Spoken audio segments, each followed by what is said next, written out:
Well, hello, Kevin. So great to have you here.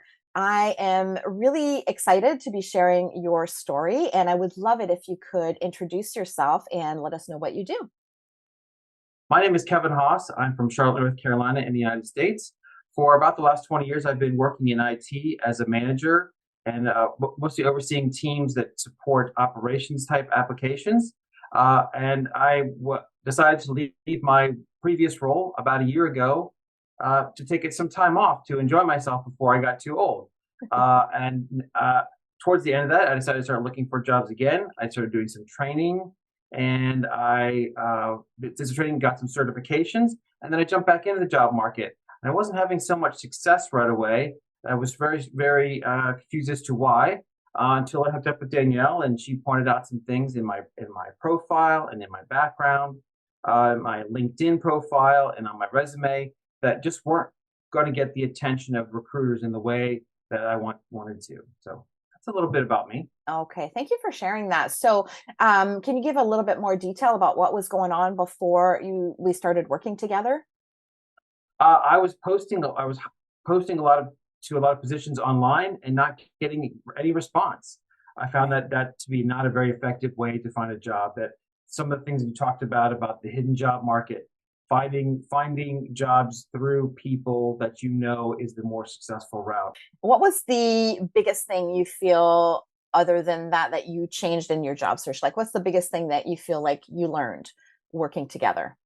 Well, I knew that networking and posting on LinkedIn was very important, but I didn't want to accept it, right? I felt that my record and my resume stood for itself, and that I would find something on my more on my own, again, just by applying, or someone would see that skill. But that is not the way it works these days. That appears that it's not that works that way unless you have a very specific skill that stands out, right? You are very specifically in one technology or one specific workspace, that people are searching for a specific technology doing a keyword search as an example. That's what I find. My experience is more broad and generic, so I didn't have a lot of those specific keywords. So people weren't searching. I wasn't coming up on their search.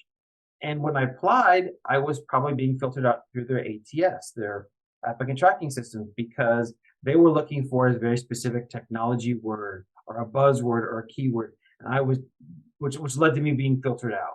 Right, right. I remember before we started working together, before you decided to join me in my program, we spoke a couple of times and you didn't join right away. There was some hesitation, right? Like it took you a few months to kind of come back and say, okay, now I'm ready. Tell us more about what that hesitation was and what you would tell your past self now, having gotten hired. Well, certainly, I get it because I mentioned earlier, I felt like I could do it on my own, right? Yeah. But based on my own merits, but I did not realize how, as we get into midlife, later life and career, right, it's more competitive. There are fewer positions available at the level that I'm searching at. So, and a lot of times they promote from within into these positions. So finding a position gets harder. So I would go back to myself, yeah, don't wait, right? You wasted a lot of time looking on your own. But that was my assumption that things would work out the way they did. Of course, I believe that things just kind of work out for a reason, and I'm landing in the place where I need to be. So I'm happy with the overall results. Yes, awesome. So tell us about your new position. So my new position will be something different from what I've done in the past. I traditionally have been a IT leader, IT manager. This position is a little bit more, but I would call it a technical project manager, where I will be managing transition of services from one data center to another for this company. It's going to be using technologies that I've not worked with a whole lot, so I have a very good opportunity to learn some new things and really actually flex the wrong word means the wrong word strengthen my influencing skills, right? As a manager or leader, sometimes you have the authority to make things happen. In this role, I will have to be influencing it more by building rapport and getting to know people very well. Nice. So it's a bit of a career change or like a minor career change, right? Yes, Yeah. segue. So going down a slightly different path. Uh, and I was always open to something new and different. One of the challenges, going back to what you asked about earlier, one of the challenges is I was not focused enough. I was going in multiple directions. I kind of opened myself up to a lot of different directions, and that was not being focused enough. My resume probably was too inconsistent. So again, to get the right attention from the right recruiters.